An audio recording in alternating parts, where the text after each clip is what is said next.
योगी के कहर से भैया सबको बचाओ, एजुकेटर भर्ती पर रोक लगवाओ। योगी के कहर से भैया सबको बचाओ, एजुकेटर भर्ती पर रोक लगाओ। एजुकेटर भर्ती करवा रहे हैं, आंगनबाड़ी के पेट पे लात मारने का काम कर रहे हैं। किसी तरह से समझिए हम लोग लगे हैं एक आस पे कि प्रमोशन होगा सुपरवाइज़र की, वो हमारी बहनों पे ध्यान दें। और जो उन्होंने कहा था इस कुर्सी पे आने के बाद भी कहा था, उन्होंने अपने वादे पत्र में लिखा था उन्होंने कि हम जब सत्ता में आएंगे तो सम्मानजनक मानदेय देंगे। उत भलाई नाही चाहे आंगनबाड़ी के, हम कैसे बताई भैया। वो अधिकार नहीं देला आंगनबाड़ी के, हम कैसे बताई भैया।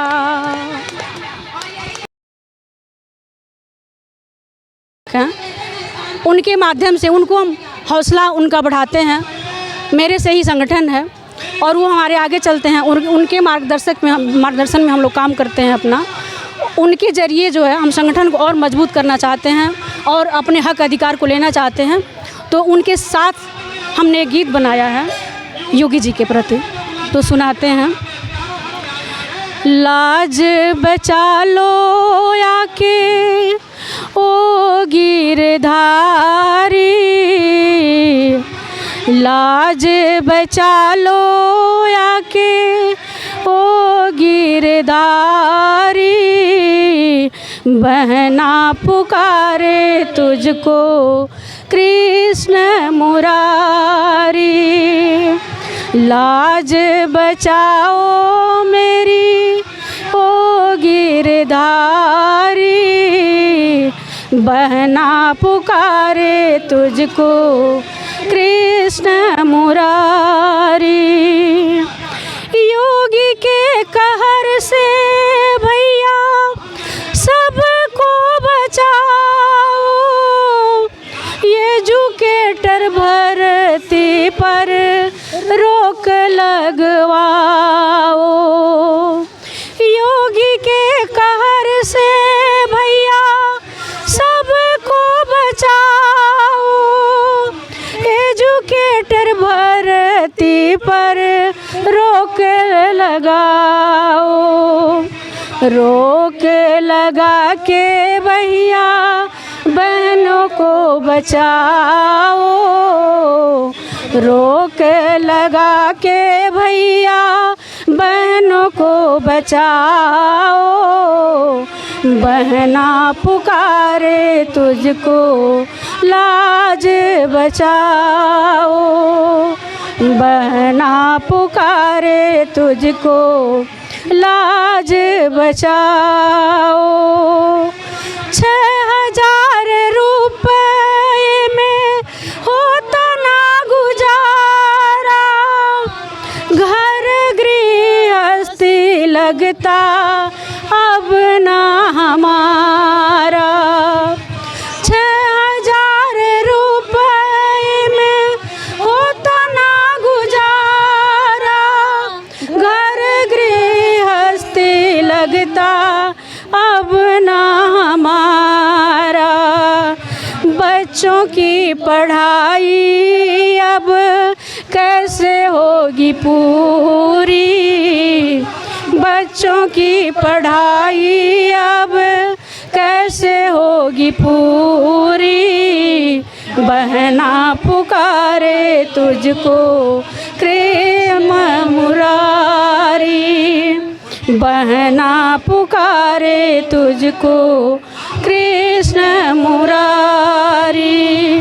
लाज बचा लो मेरी ओ गिरधारी, बहना पुकारे तुझको कृष्ण मुरारी। बहना पुकारे तुझको कृष्ण मुरारी। Thank you. ठीक है सर, 4 लाइन में फिर उनको सुना रही हूँ, योगी जी को। सुनिए। जैसन सरकार बाटे ओइसन विचार हो, जैसन सरकार बाटे ओइसन विचार हो, आंगनबाड़ी के दिल नाही हक अधिकार हो।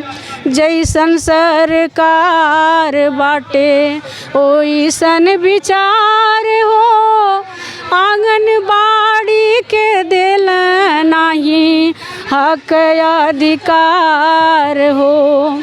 जवन चाहे तवन ओ हमारा से कमवा करावे भैया,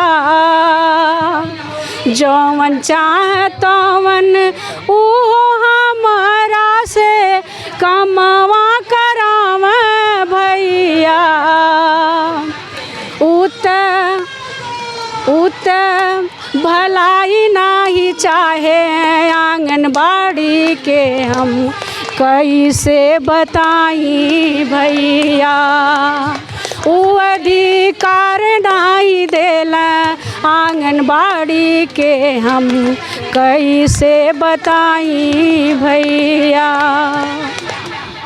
एक प्रश्न मैम, इसी में आप बहुत चीज़ें बोल दिया आपने। लोग पेंशन की बात करते हैं, और मैं ये नहीं पूछूंगा कि आपको पेंशन दे रही सरकार नहीं दे रही है, मुझे पेंशन से नहीं मतलब है। लेकिन पेंशन के ऊपर एक प्रश्न है आपसे कि मामा, पेंशन आखिर ज़रूरत क्यों है किसी को, इस पर आप क्या? अच्छा सर, ये बताइए, जो कहा जाता है अंधे की लाठी, अंधे की लाठी कहा जाता है ना, एकमात्र सहारा जो होता है। तो हम लोग एक तो न सरकार न प्रदेश की कर्मचारी में माने जाते हैं, राज्य की न केंद्रीय कर्मचारी माने जाते हैं, न संविदा पे हैं। आखिर हम लोग हैं क्या? काम इतना कराया जा रहा है, हमारा अस्तित्व ही क्या है बताइए काम करने का। और ऊपर से 6,000 रुपये में 6,000 रुपये में कैसे हम अपना परिवार मैनेज कर रहे हैं? क्या सपना था। आज 24 साल हो गया हमको करते इसमें आंगनबाड़ी की नौकरी। मेरा भी एक दिन सपना था कि इसमें प्रमोशन हो जाएगा, सुपरवाइज़र हो जाएंगे, सरकारी कर्मचारी हो जाएंगे, हम भी अपने बच्चों को डॉक्टर इंजीनियर बनाएंगे, अपने परिवार को अच्छे से देखभाल करेंगे परिवार का। लेकिन आज इतनी कमर तोड़ महंगाई में 6,000 रुपये में हम अपनी रोटी रोजी, नमक रोटी नहीं चला पा रहे हैं, तो परिवार को डॉक्टर इंजीनियर का सपना हमारा कहाँ पूरा होने वाला है। और सरकार की शिक्षा नीति 2020 का सब लोग जान ही रहे हैं कि उसमें क्या खिलवाड़ किया जा रहा है शिक्षा के साथ। कोई भी वैकेंसी आ रही है वो पूरी नहीं हो रही है, हर वैकेंसी हर विभाग के पेपर लीक हो जा रहे हैं। और ऊपर से ये एजुकेटर भर्ती करवा रहे हैं, आंगनबाड़ी के पेट पे लात मारने का काम कर रहे हैं। किसी तरह से समझिए हम लोग लगे हैं एक आस पे कि प्रमोशन होगा, सुपरवाइज़र बनेंगे। नहीं करेंगे तो ये सम्मानजनक मानदेय तो दे दें हमको कि कम से कम हम अपना बंगला गाड़ी न ले पाए, घोड़ा गाड़ी न कर पाए, कि दो समय का जो भोजन होता है, रोटी होती है, वो हम अपने बच्चों को दे पाएँ। पेंशन क्यों चाहिए? और पेंशन की बात तो दूर है, पेंशन बताइए, पेंशन जब इस समय सरकार की ये बात है, मांग तो हमारी चल ही रही है। तो प्राइवेट कंपनी में कोई 10-15 हज़ार की भी नौकरी करता है, मारुति सुजुकी में एग्जाम्पल के तौर पे चले जाते हैं, तो वहाँ पे भी PF EPF की व्यवस्था है। आपकी सैलरी से 10-5% जो भी चीज़ें कटती हैं और ब्याज मिलता है, और जो भी देय राशि आपको समय अनुसार मिलता है, और ज़रूरत पड़ने पे आप उसे इकट्ठा भी निकाल सकते हैं। मेडिकल सुविधा भी मिलती है, यानी कि इंश्योरेंस। जी सर, देखिए बीमा इस तरह की इस समय बीमा की बात हो रही है, तो उसमें भी कुछ बहनें अभी करवाई हैं, कुछ नहीं करवाई हैं। तो उसका सुन रहे हैं अभी इसी 4 तारीख को शायद बीमा की धनराशि सुन रहे हैं आई है, क्या क्लियर है ये नहीं पता है हमको। किस कंपनी से हो रहा है? ये हाँ, जीवन ज्योति जीवन सुरक्षा के तहत वो किया गया है, लेकिन इसमें भी अभी सभी लोगों का नहीं हुआ है, और क्या सरकार करेगी कोई भरोसा नहीं है हम लोगों को। अच्छा, कई लोगों का कहना है कि हम देश और समाज में कुपोषण ख़त्म करते करते हम और हमारा परिवार और बच्चे कुपोषण के शिकार हो रहे हैं। बहुत सही आपने कहा सर। हम दूसरे को कुपोषण से पोषण में लाने के लिए खुद कुपोषित हो गए हैं। हमारे बच्चे, हम अपने परिवार का देखभाल कर ही नहीं पा रहे हैं। ऐसे ही आखिरी लाइन क्या कहना चाहेंगे योगी जी से? सर यही कहना चाहेंगे योगी जी से कि वो हमारी बहनों पे ध्यान दें, और जो उन्होंने कहा था इस कुर्सी पे आने के बाद भी कहा था, उन्होंने अपने वादे पत्र में लिखा था उन्होंने कि हम जब सत्ता में आएंगे तो सम्मानजनक मानदेय देंगे। 7 साल हो चुके। 7 साल हो चुके, अभी कुछ नहीं हुआ। और जब तक वो सरकारी कर्मचारी नहीं घोषित करते हैं तब तक कम से कम 18,000 रुपये मानदेय दें हम लोगों को जी। और मोबाइल का रिचार्ज और जो अतिरिक्त कार्य कराया जाता है उसका भी पारिश्रमिक चाहिए। और बुढ़ापे में रिटायरमेंट लोगों का कहना है कि रिटायरमेंट में 10-15 लाख जी सर, बिल्कुल का हमारी बहनें जो हैं रिटायर हो के घर चली जा रही हैं, उनके लिए कोई व्यवस्था नहीं है, न कोई पेंशन न कोई ग्रेचुइटी। अच्छा, आपको क्यों लगता है इतना फ़र्क क्यों है? जैसे अभी अग्निवीर आया उसमें भी बहुत चीज़ें डिफरेंट हैं। नेताजी के लिए एक नेता 4 बार वो नेता बना, 4 बार सांसद विधायक चुना जाता है, उसकी 4 पेंशन। देश की सेवा वो भी कर रहा है, देश की सेवा समाज की सेवा आप भी कर रहे हैं, लेकिन ऐसा क्यों? ऐसा भेदभाव होने का क्या कारण लगता है कि संविधान एक, देश एक? सर अब क्या बताएं इस पे, 5 पास 5 फेल। जैसे विधायक जैसे वो विधानसभा होती है, ऐसे आपके लिए भी कोई सभा का गठन किया जाए क्या, तभी हक अधिकार मिलेगा? जी सर, बिल्कुल होना चाहिए। क्योंकि आप यहाँ संगठन बना के पहुँचे हैं। जी ऐसे तो आप आ नहीं सकते बिना। ऐसे कोई आने ही नहीं देगा। और सरकार तो और नहीं चाह रही है कि घर के बाहर हम कदम रखें अपने हक अधिकार के लिए। बस काम के लिए वो गली गली भेज देगी हमको, लेकिन हमारे हक अधिकार के लिए कहीं नहीं निकलने नहीं देगी कहीं। ऐसे भी बनाएंगे ऐसे?